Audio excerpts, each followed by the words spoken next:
Om Asato Ma Satkamaya Tamaso Ma Jyotirgamaya Mrityorma Amritam Gamaya Aviravirmayeti Rudrayate Dakshinam Mukham Tenamam Pahi Nityam.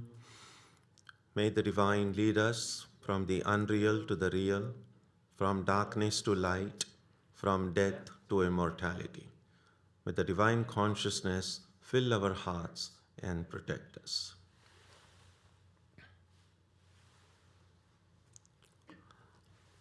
Our subject today is hearing, something that we have been doing right from the time we were born.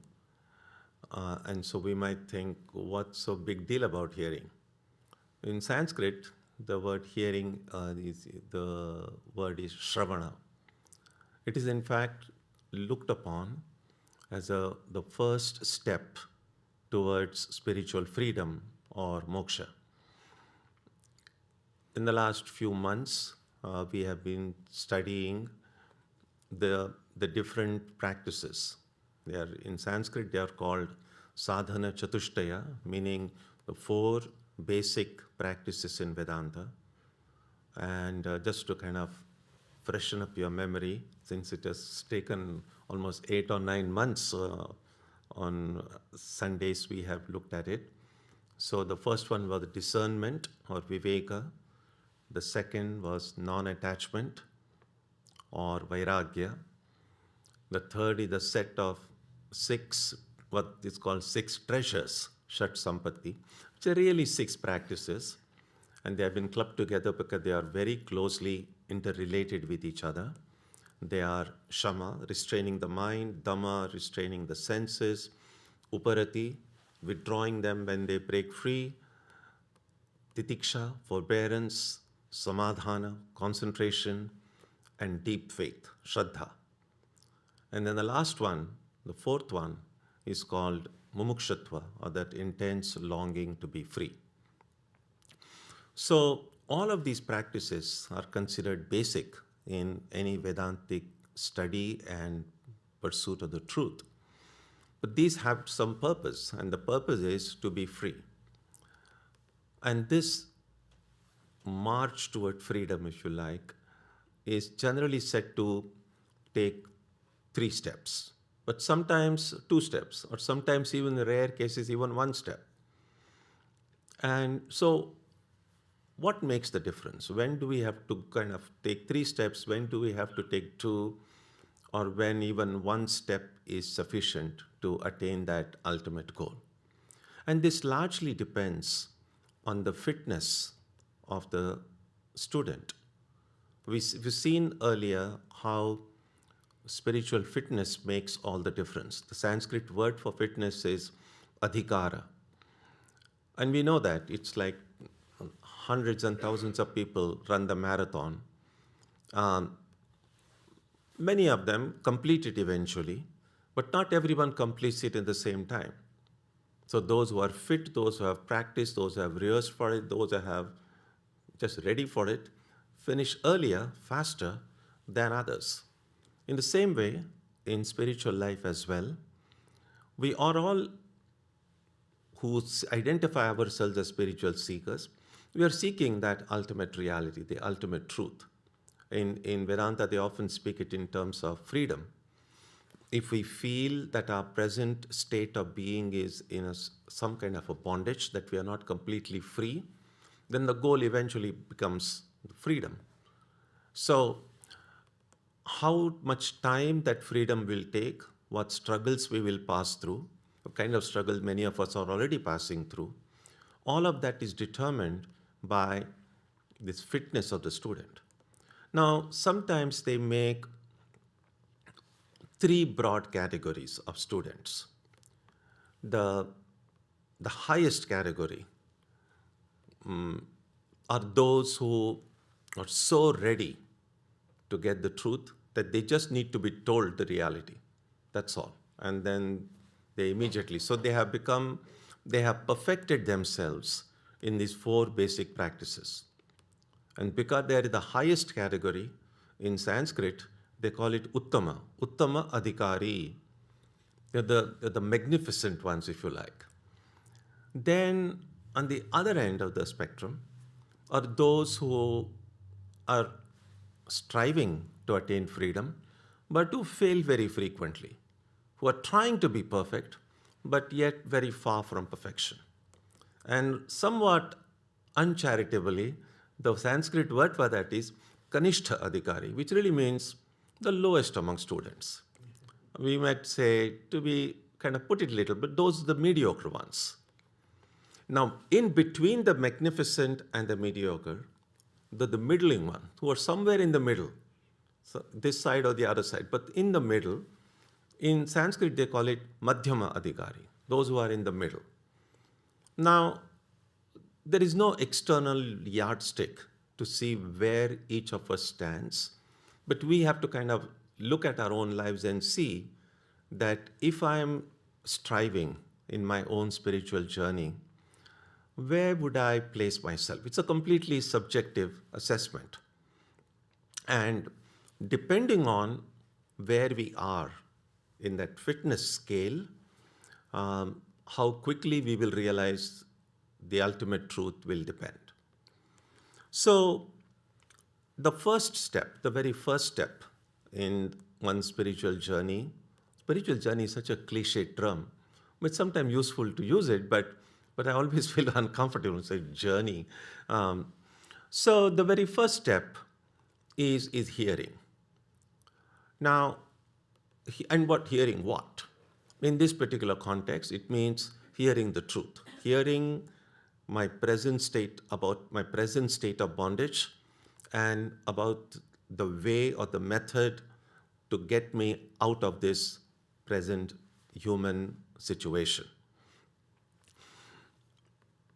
Now, in ancient times, because we know this philosophy, this way of understanding, these discoveries were made centuries ago, long before books and printing were there, long before even things were even written down. And so in those days, if a student wanted to get this knowledge, they had to go to a teacher's place and hear. Every teaching was oral and the student had to hear the truth. Things, of course, have changed now. We can get our knowledge or sources of information. We can get it through lectures, through podcasts, through audiobooks, through YouTube, through any number of ways we can get. But even when we get our knowledge through these different sources, we're still hearing it. Even when we read a book, now we might sometimes make a distinction between reading and hearing. But really speaking, even when we are reading, we are hearing the words inside, in our heads. Even when we are thinking, we are hearing ourselves. So when we read something, we are not only hearing what's there on the printed page, but oftentimes then when we reflect on it, we hear our own thoughts. And sometimes people have very extended conversations with themselves. Even when we speak, so these ideas that form in our heads before we utter them, again, they are words. We are kind of hearing and then really speaking out. So hearing, in some ways, if you begin to think about it, is very integral to our own experience in life.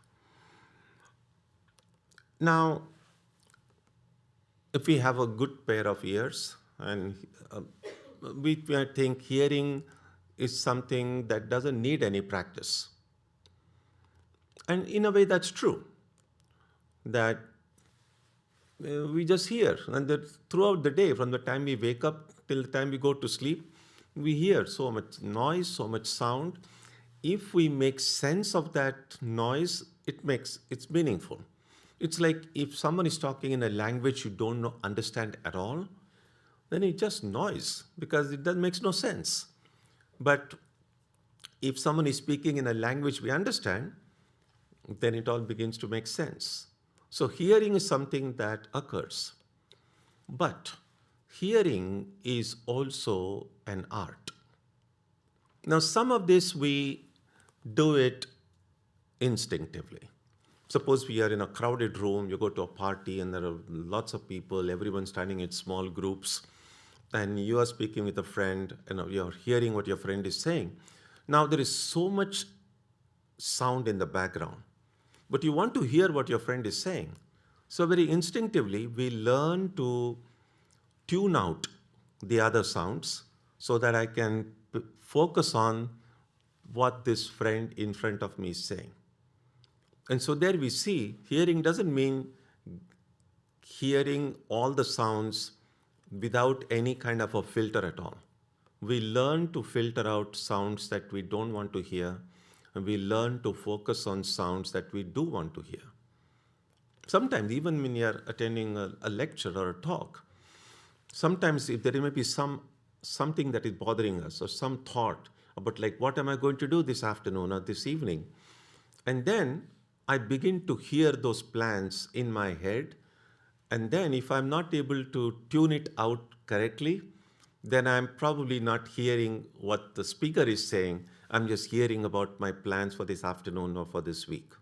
And so this hearing, tuning out is very important. In fact, the practice of japa, repeating the mantra, it's very difficult to do it if we haven't learned the art of hearing. Because even when we repeat that prayer in the heart, we repeat the mantra, we are hearing. It may not be, and generally it's not audible. It's not, people rarely repeat their mantra audibly. We're repeating it in the mind, but we are hearing it inside. Now, oftentimes, if there are other thoughts, almost like being in a busy room, I'm trying to hear the sound of my mantra, and there are all these thoughts going on.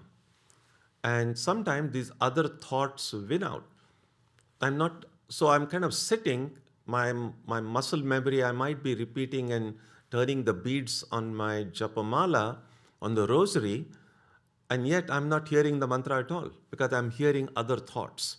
And that's when we say, oh, I'm getting distracted or I'm not able to focus. My japa is becoming mechanical.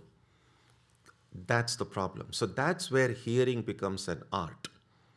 That can I make a firm determination before I sit for my meditation? For the next few minutes, no sound is more important than the sound of the mantra in my head. And I'm going to tune out all other sounds. I'm going to put in the background all other forms except the form of my Ishta, my chosen deity. And so we begin to then see how hearing is not simply as instinctual as it might appear. There is some effort involved about deciding which sound is important and which sound I need to tune out. And this is connected with the other idea of access. We know that we receive a lot of people and friends and relatives at home. Now, oftentimes, we don't generally give the same access to everybody. We know that when there is someone close to the family, a part of the family, then they have free access. They can come into the home and go wherever they want. But then there are some just casual acquaintances or friends. We receive them in the living room, maybe give them a cup of tea or coffee, have a discussion, and then they leave. That's all.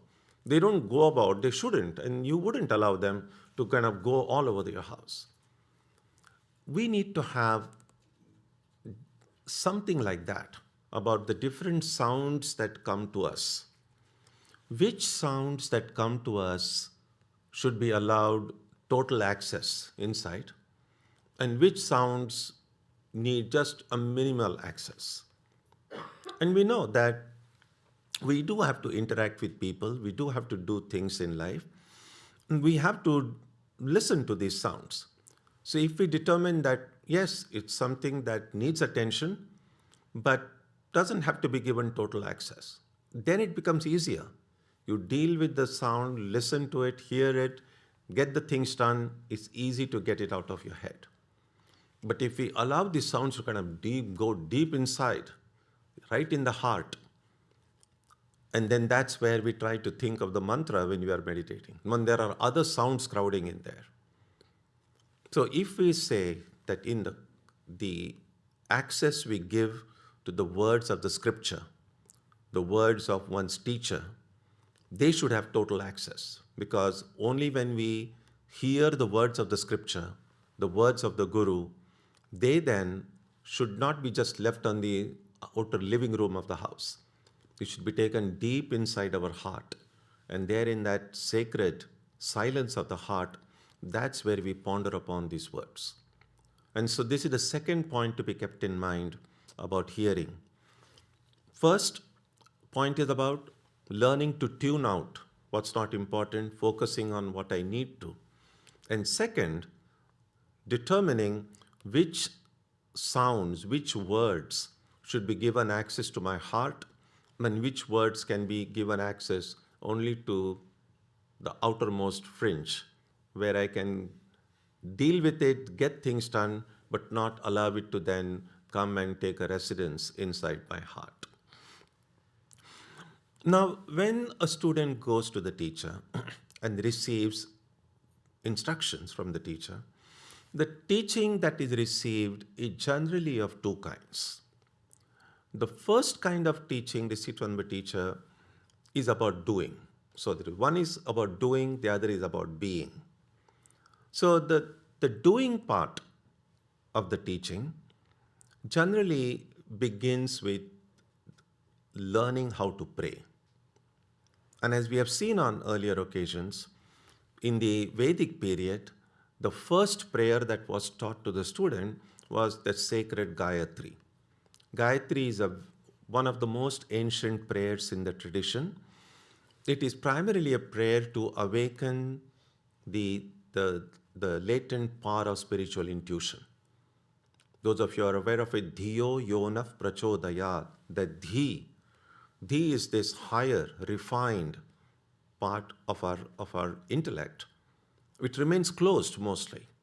But through prayer, through leading a pure life, a life of honesty, truthfulness, unselfishness, this refined power of the intellect, that gets awakened. And when that becomes awakened, only then we are able to understand the subtle nuances of anything.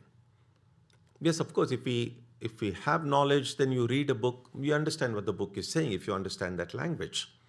But oftentimes, especially in these scriptures, there are layers of meaning involved.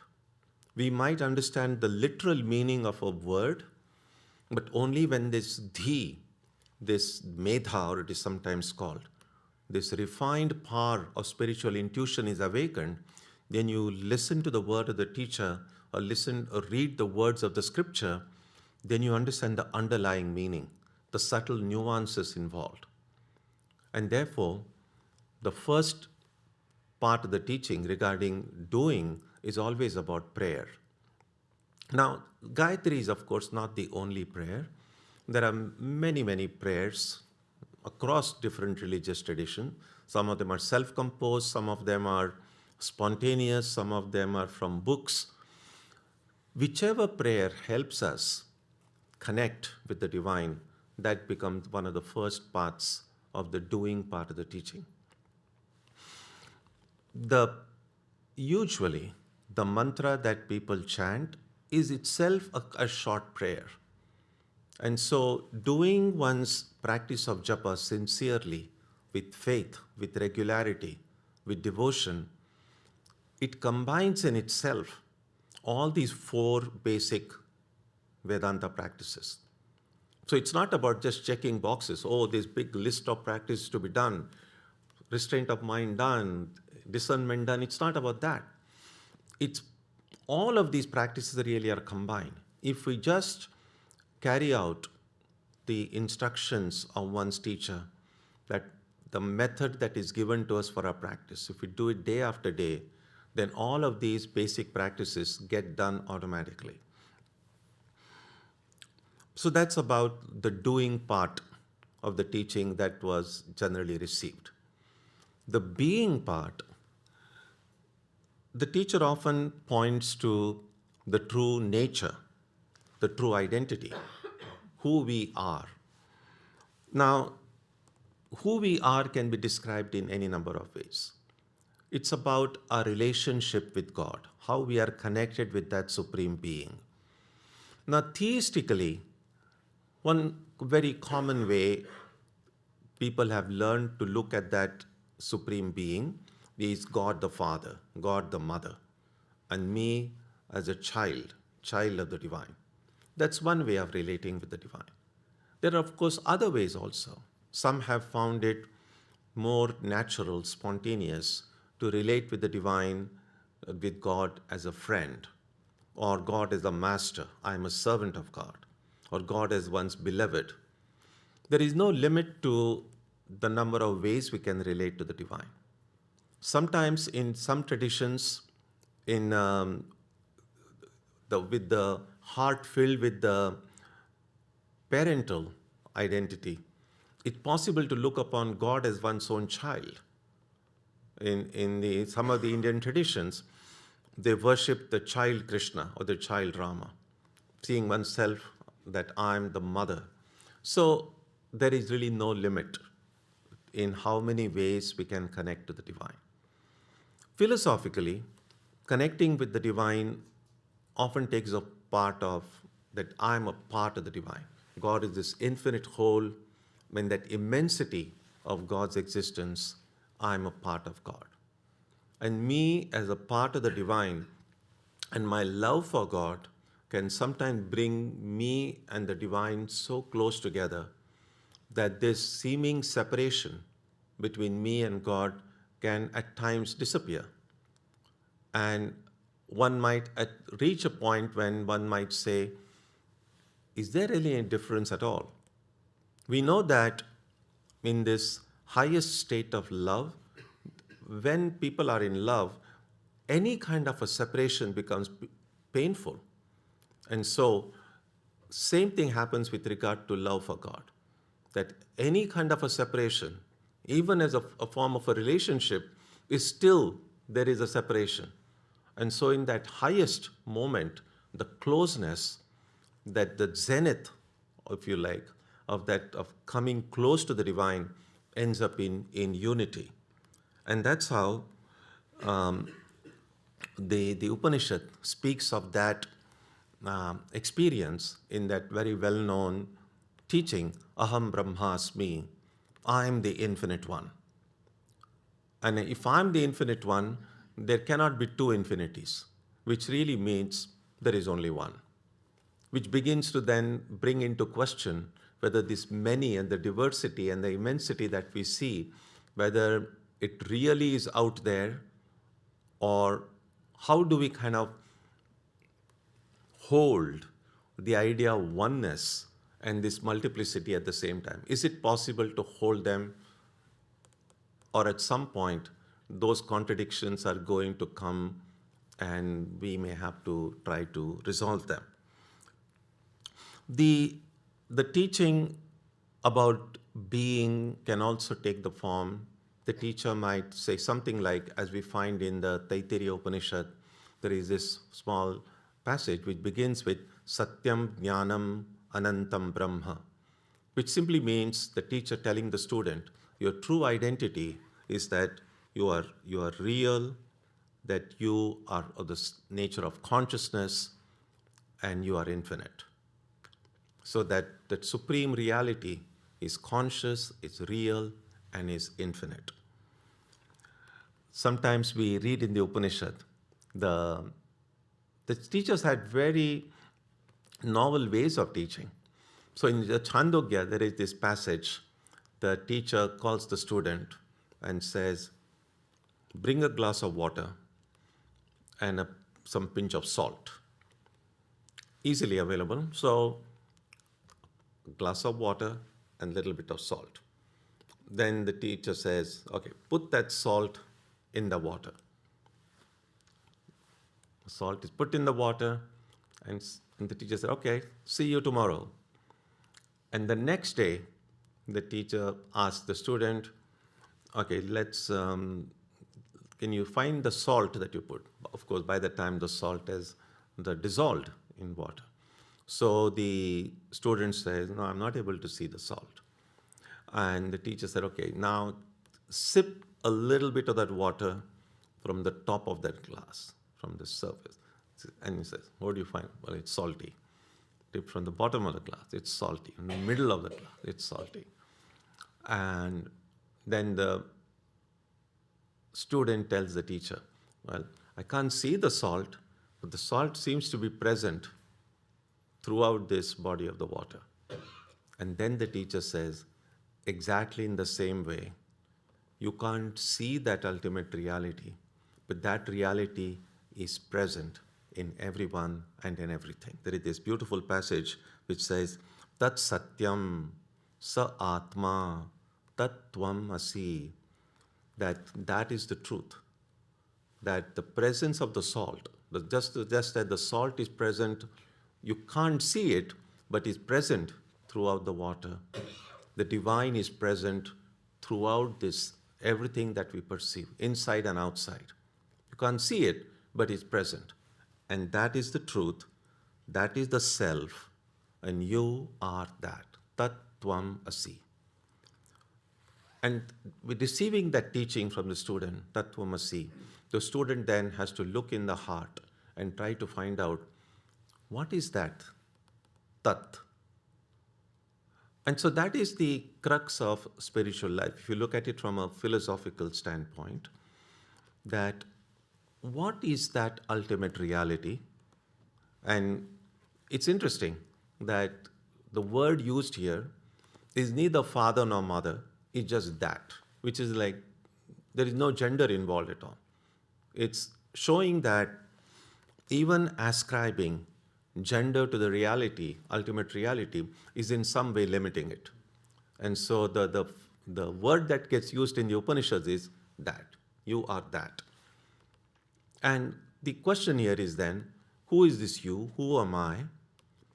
What is that? And how is that related to me?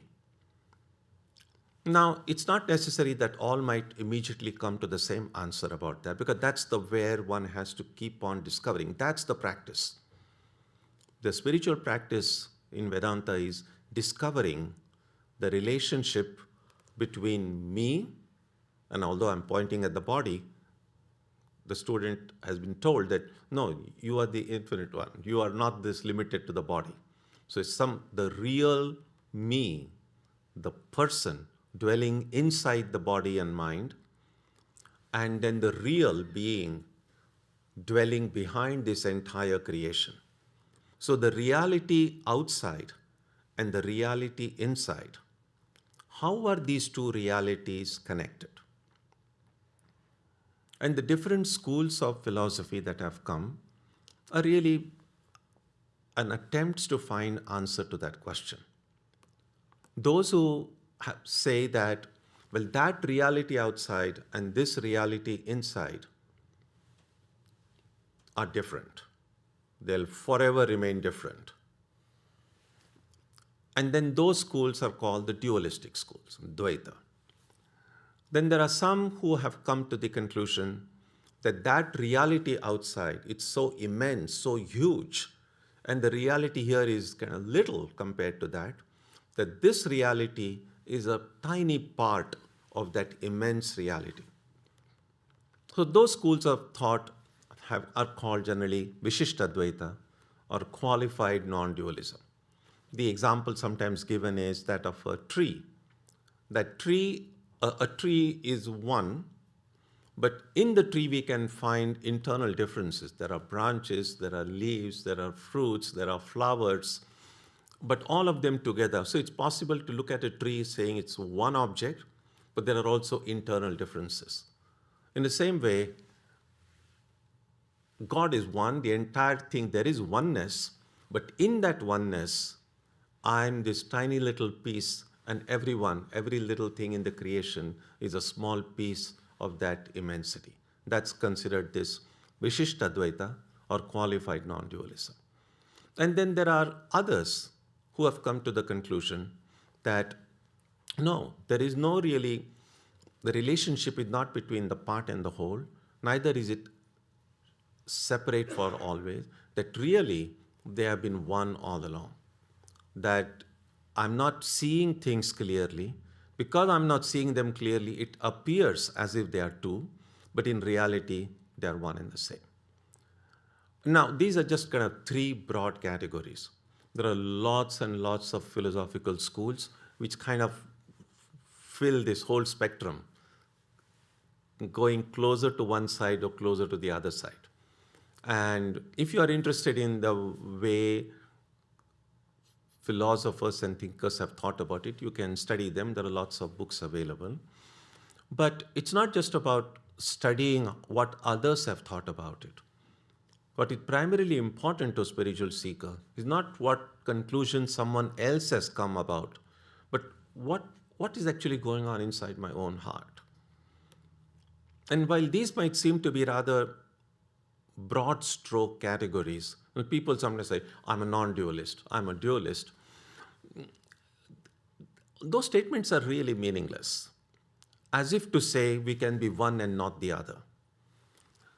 Oftentimes, if you think about it, it's possible for someone to intellectually, the idea of oneness, the idea of non-dualism, to resonate with someone. You said, oh, this is something that makes complete sense to me.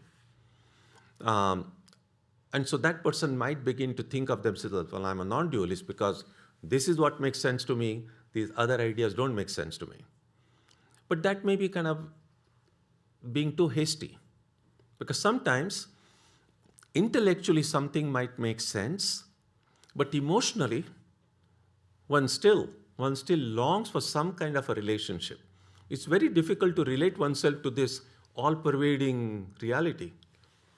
And so emotionally one might want something a little bit more tangible, something to which my heart can respond. And furthermore,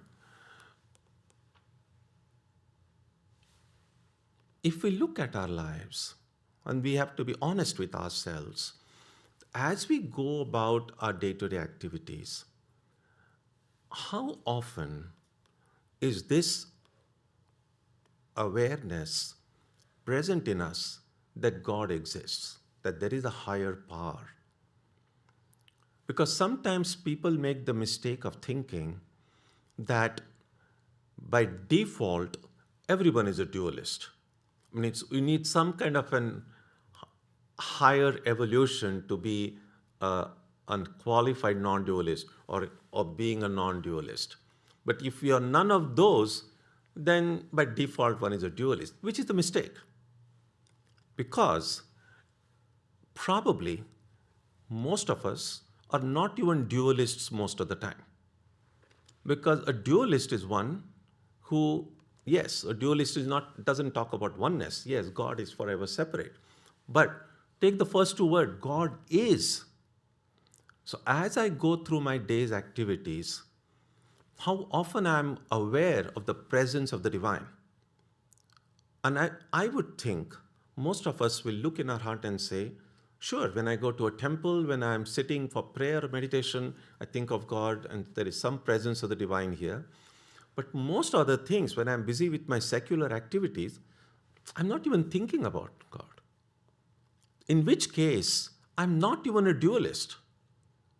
We might not want to think of ourselves that way, but we are materialists. If matter, if anything other than God is all that occupies my mind, at maybe certain time or most of the day I'm a materialist. So let's not make the mistake of thinking that dualist is something that is just common, that everyone is a dualist. Not necessarily. Not everyone who goes to a temple is necessarily a religious person. It's possible to go to a temple regularly, possible to pray and yet be a total materialist. It's possible for someone to be busy externally in apparently doing secular material things, but if their heart is filled with the divine, they are still connected with God.